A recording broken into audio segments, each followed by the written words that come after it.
میں چاہ رہا تھا کہ اگر ہم if it was possible to actually go into a little bit of detail what sabr is and then go into detail what bala is. We've already covered a little bit, but صبر کا معنی کیا ہے؟ تقریباً قرآن کے اندر اگر آپ صبر کا لفظ دیکھیں تو تقریباً 60 سے زیادہ آیات ہیں جس میں لفظ صبر کا استعمال ہے. ٹھیک ہے، ان آیات کو اگر آپ کیٹیگرائز کرنا چاہیں تو صبر کی کچھ کیٹیگریز ہو جائیں گی کہ جہاں پہ صبر درکار ہے. ایک صبر ہوتا ہے یہی بلا اور مصیبت کے سامنے. So one category of patience is against the difficulty and the hardships that a person has to face in this world. دوسرا صبر ہے خدا کی عبادت کرنے کے لیے. اب یہ شاید ہمارے لیے نیا ہو. عبادت کرنے کے لیے، اطاعت کرنے کے لیے بھی آپ کو کیا چاہیے؟ صبر چاہیے. You need patience to worship Allah subhanahu wa ta'ala. تیسرا کیا ہے؟ صبر در معصیت. تیسری کیٹیگری ہے کہ انسان کو صبر چاہیے کہ جب اس کے سامنے گناہ آ جائے. تو اب اس سے ہم کیا سمجھے؟ What did we understand؟ اگر ہم ورشپ نہیں کر سکتے تو ہمارے اندر کمی کس چیز کی ہے؟ صبر کی. اگر ہم آہو بکا کرتے ہیں مصیبتوں کے سامنے، یہ تو ہمیں سب کو پتہ ہے کہ ہمارے اندر کمی ہے صبر کی، اور عبادت کے حوالے سے بھی ایسے، معصیت کے حوالے سے بھی ایسے، اور مصیبت کے حوالے سے بھی ایسے. تو اگر دیکھا جائے سب سے کم چیز جو آج کل کے زمانے میں پائی جاتی ہے وہ کیا ہے؟ صبر ہے. اور جس چیز کی اس وقت اس زمانے کو سب سے زیادہ بڑی ضرورت ہے وہ ہے صبر کی. The biggest commodity or the need of humanity of today, it is patience. ٹھیک ہے، اس سے زیادہ بڑی اور کوئی نیڈ نہیں ہے. صبر کا کیا مفہوم ہم بناتے ہیں؟ کچھ نہ کرنا. یہ نہیں. What is our meaning of صبر؟ یعنی not doing anything. تو not doing anything کی ڈیفینیشن کے مطابق تو ہم سب کے پاس بہت صبر ہے. ہم تو سب صابر ہیں بھائی. ہم میں سے کون ہے جو صابر نہ ہو؟ یعنی مصیبت آئی، صبر یعنی کچھ نہ کرنا. عبادت کا موقع آیا، صبر یعنی کچھ نہ کرنا. گناہ آیا، صبر کا مفہوم کچھ نہ کرنا یعنی کچھ نہ کرنا، یعنی معصیت کر جانا. اگر صبر کا یہی مفہوم ہے پھر تو ہم سب صابر ہیں. حقیقت میں صبر اسلام میں کچھ کرنے کو کہتے ہیں. اسلام میں صبر کچھ کرنے کو کہتے ہیں. اسلام میں صبر اپنی ذمہ داری کو ادا کرنے کو کہتے ہیں. اسلام میں صبر ذمہ داری سے دور بھاگنے کو نہیں کہتے، بلکہ جو شخص اپنی ذمہ داری کو ادا کرتا ہے خدا اس کو صابر کہتا ہے. اور جو شخص اپنی ذمہ داری کو ادا نہیں کرتا خدا اس کو صابر نہیں کہتا. سب سے زیادہ صبر ام المصائب، جو ماں ہو مصائب کی، جس کے اوپر اتنی مصیبتیں آئیں کہ ان کا لقب بن گیا ام المصائب. صابرہ وہ ہے جس کے ہاتھ بندھے ہوئے، آنکھوں کے سامنے رسول کی بیٹیاں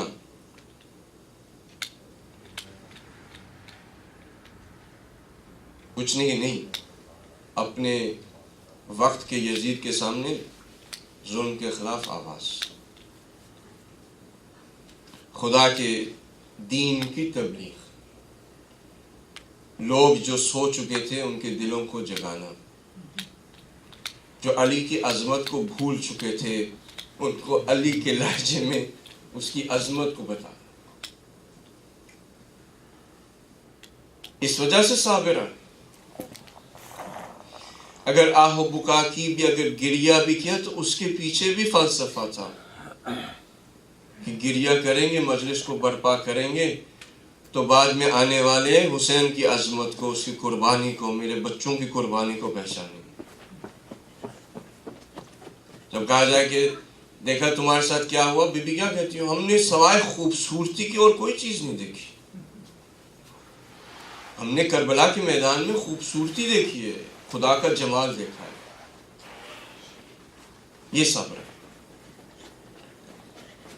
انسان کو چاہیے کہ اگر اس کے سامنے گناہ آ جائے، میں آپ کو اپنی زندگی کے اندر جو میں نے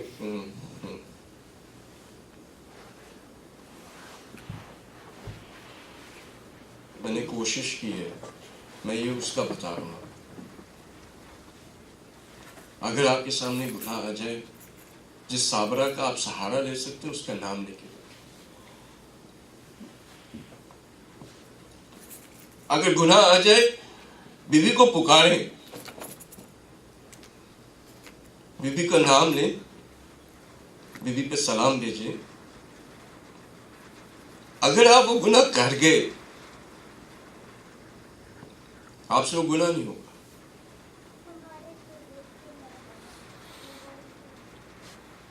اس زندگی کا آزمایا ہوا طریقہ ہے کہ اگر انسان گناہ کے سامنے صبر کرنا چاہے، بی بی زینب کا نام لے لے، گناہ نہیں ہوگا۔ مصیبتوں کے سامنے بھی ایسے ہی، اور خدا کی عبادت کے حوالے سے بھی ایسے۔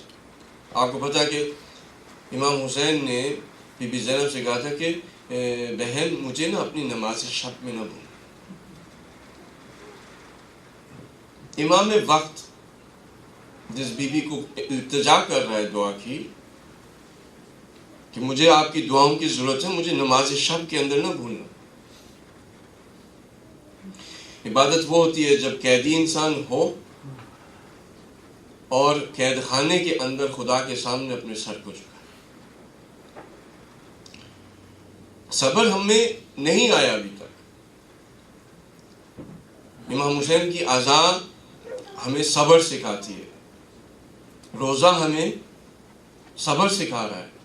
استقامت یعنی صبر، forbearance, persistence, being consistent, not letting go, not being a quitter, it is patience۔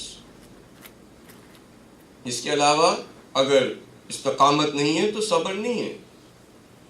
امام علی علیہ السلام کہتے ہیں کہ الصبر رأس الایمان، صبر کی جو جگہ ہے وہ جس طرح سے جسم پہ سر کی جگہ ہے، جو ہمارا سر ہے، اگر ایمان کا جسم ہو تو ایمان کے جسم میں صبر کی جگہ اس کے سر کی ہے۔ گردن کٹ جائے تو جسم، can you have a body without a head? You cannot. Can you have ایمان without صبر? You cannot. اگر ہم یہ کہتے ہیں کہ آقا صاحب ہمارا ایمان کمزور ہے، when we talk about all of these things, people come up to us and say that I have to work, I have to do all of these things, and میرے اندر ایمان کی کمی ہے، کہ ایمان کی کمی کی وجہ سے میں یہ کام نہیں کر پاتا۔ تو جو جواب ہوگا نا کہ اگر آپ چاہتے ہیں آپ کے اندر ایمان آ جائے تو کیا لے کر آئے؟ پہلے صبر، صبر کو لے کر آئیں معصیت کے سامنے، صبر کو لے کر آئیں مصیبتوں کے سامنے، اور صبر کو لے کر آئیں خدا کی عبادت کے سامنے، آپ کے پاس ایمان آ جائے۔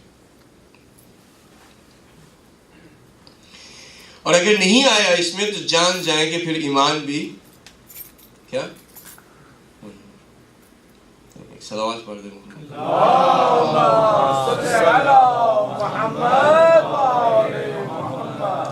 تو صبر کا مفہوم ہوا کچھ کرنے کو کہتے ہیں، صحیح؟ بلا، ابتلا۔ اچھا اگر یہ کہا جائے کہ خدا جب کسی سے محبت کرتا ہے تو اس کو بلاؤں میں ڈال دیتا ہے، کیسے پتہ لگے گا خدا آپ سے محبت کرتا ہے یا نہیں؟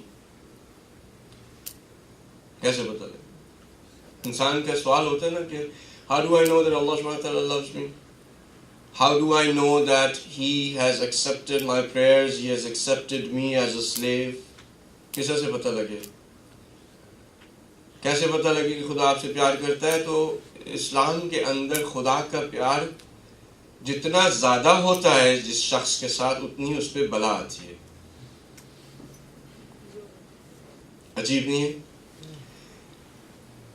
یعنی اگر خدا ہم سے پیار کرنے لگے تو ہمیں اس طرح سے بلاؤں میں ڈبو دے گا جیسے ایک انسان سمندر کے اندر اس کی تہ میں چلا جائے.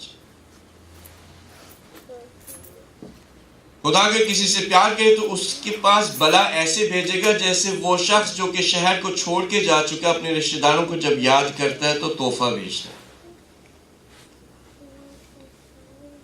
عجیب نہیں ہے؟ Isn't it strange for us that the more that Allah subhanahu wa ta'ala loves, the more bala He sends upon us?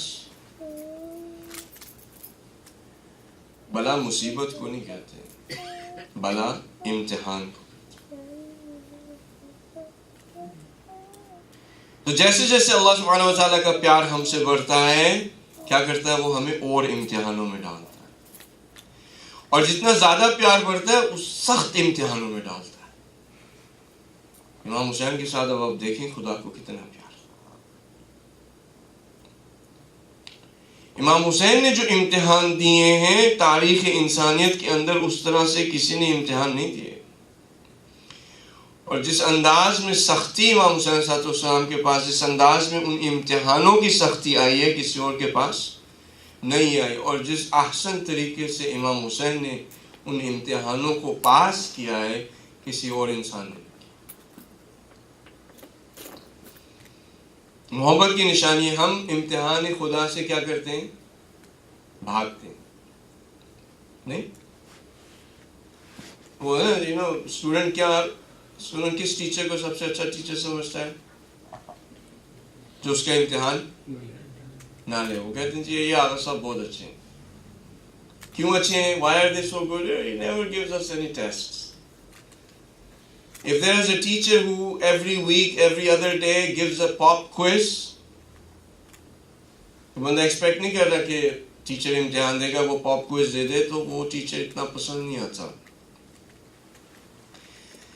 اب امتحان کا جو فلسفہ ہے وہ ظاہر ہے کہ وہ بھی ایک لمبا موضوع ہے، اور آپ لوگ ویسے بھی اب تھک چکے ہیں. اللہم صلی علی محمد و آل محمد. ایکسپلین کریں یا رہنے دیں؟ چلیں اسی طرح سے بسم اللہ بتائیں. انشاءاللہ.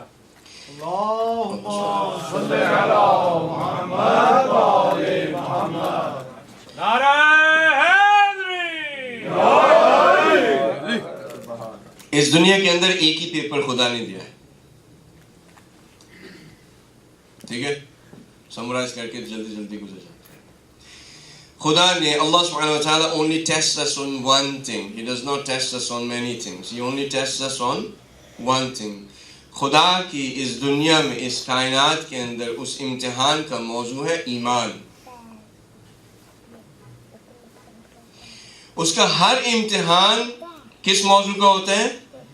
ایمان کا. اور کس کا امتحان ہے حقیقت میں پھر اگر دیکھا جائے؟ جو کہتے ہیں اشہد ان لا الہ الا اللہ، اشہد ان محمد رسول اللہ، علی ولی اللہ. اگر دیکھا جائے تو امتحان ان لوگوں کا ہے. کیوں؟ کیونکہ انہوں نے شہادت دیا کہ ہمارے پاس ایمان ہے. ہم ایمان رکھتے ہیں کہ تیرے علاوہ اور کوئی خدا نہیں ہے. ہم ایمان رکھتے ہیں کہ رسول تیرا آخری رسول ہے. ہم ایمان رکھتے ہیں کہ علی اس کا ولی ہے.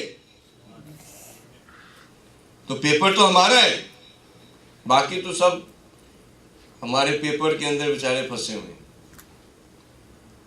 یہ جو ہے نا کہ خدا امتحان لیتا ہے، فقیری سے خدا امتحان لیتا ہے، مرض سے خدا امتحان لیتا ہے، درد و علم سے خدا امتحان لیتا ہے، بھوک سے. یہ سارے کے سارے اس کے سب کوشچنز ہیں. جو پیپر ہے وہ ہے ایمان کا.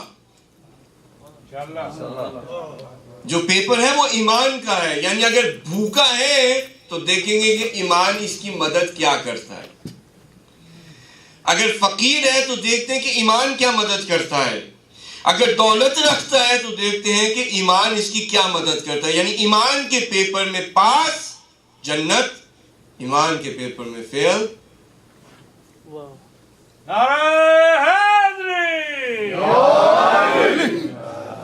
اور اس کے ملٹیپل چوائس کوشچنز ہوتے ہیں خدا کے. کبھی اس نے, کیونکہ ہم جب پاکستان میں پڑھتے ہوتے تھے اردو کا پیپر سب سے اچھا ہوتا تھا. آپ کہیں گے کہ بھئی ایسے تو نہیں لگتا کہ اردو کا پیپر سب سے اچھا ہوتا تھا آپ کا. البتہ اردو بول لیتے ہیں, ایسے مسئلہ نہیں ہے. اردو کا پیپر کیوں سب سے اچھا ہوتا تھا؟ کیونکہ وہ ایک پیراگراف والے سوال دیتے تھے نا. مثلا ایک سوال انہیں دے دینا کہ بھئی اب اس کے بارے میں کیسے لکھیں, تو ہم بھی جتنے صفحے ہو سکتے تھے بھر دیتے تھے. اب وہ جتنے صفحے بھر دیتے تھے, آخر میں کیا ہوتا تھا جب ٹیچر بیچارہ اس کو کہنے امتحان کے مارکس لینے بیٹھتا تھا تو اتنے لمبے صفحے ہوتے تھے, وہ خود ہی کوئی نہ کوئی مارک ذہن میں رکھ کے دے دیتا تھا کہ اگر 4 صفحے بھرے ہیں تو اس نے کچھ نہ کچھ تو لکھا ہوگا نا. اب اس کے پاس شاید ٹائم نہ ہو. لیکن خدا کے جو یہ امتحانات ہوتے ہیں نا ایمان کے, یہ اوپن کوشچنز نہیں ہے کہ ایسے لکھتے جائیں. یہ ہوتے ہیں multiple choice and only one answer is right. صرف اور صرف ایک آنسر چوز کرنا ہے and that is the right answer. If you get it then you are passed. If you don't get it تو اب اتنی لمبی تمہید. آپ سب نماز کیوں نہیں پڑھی؟ آگا اب یہ ایسے شروع ہو گئے نا. آپ سب نماز کیوں نہیں پڑھی؟ وہ ایسے شروع ہو گیا, جی ایکچولی ہوا یہ کہ میں ذرا وہ ساری داستان شروع ہو جاتی. یا صاحب میں ادھر سے نکلا, ایسے ہوا, بلی نے رستہ جو ہے وہ کاٹ دیا, کالی بلی تھی, بس ہم پہ مصیبت آ گئی, گاڑی کا ایکسیڈنٹ ہو گیا. کرتے کراتے جب ہم باہر نکلے گاڑی سے, وہ ہمیں ایمبولینس لے گئی, ادھر گئے, وہاں پہ جو ہے ڈاکٹر نے ہمیں نچوڑا انشورنس کے پیسے لیتے لیتے انہوں نے ہمارے 3-4 گھنٹے ضائع کر دیے. جب تک کہ ہم گھر پہنچے کیا ہوا؟ مغرب جا چکی تھی, ظہر جا چکی تھی, عصر جا چکی تھی. یہ لمبے لمبے ایسے نہیں خدا کے امتحان میں. نماز پڑھی یا نہیں.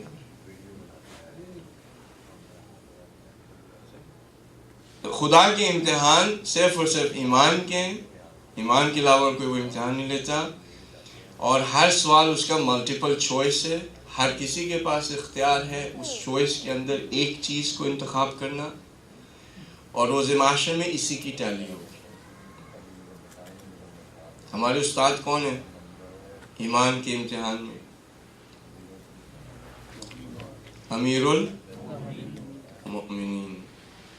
یعنی امام علی کا ایمان وہ ہوتا ہے نا کہ جب ایک پرچہ بس یہ ختم کر کے, تو یہ بات ختم کر کے, ایک پرچہ ہوتا ہے نا کہ استاد نے ایک پرچہ اپنے ہی لکھا ہوتا ہے جوابوں سے نا. یہ مثال اگر غور کریں تو یہ واقعی حقیقت کے بہت نزدیک ہے. آپ نے اگر کبھی خود استادی کی ہو, جو کہ آپ شاید کرتے رہتے ہو, لیکن میں اس استادی کی بات نہیں کر رہا, چودراہٹ کی بات نہیں کر رہا جس کا ہمیں سب کو شوق ہے. یعنی ایک معلم جو ہوتا ہے اس نے ایک پیپر جو ہے وہ صحیح جوابوں کا لکھا ہوتا ہے, خود سے اس نے سوال بنائے ہوتے ہیں اور خود ہی سے اس نے جواب دیے ہوتے ہیں. That is basically the precedent, that is the paper that he will look at and tally the other papers. صحیح نا؟ ایسے ہوتا ہے یا نہیں ہوتا؟ امام علی علیہ السلام کی ایمان کا پیپر خدا کے پاس وہ پیپر ہے جس میں درست جواب لکھے ہوئے ہیں, اور اسی پیپر سے وہ باقی کے پیپروں کو مارک کرتا ہے.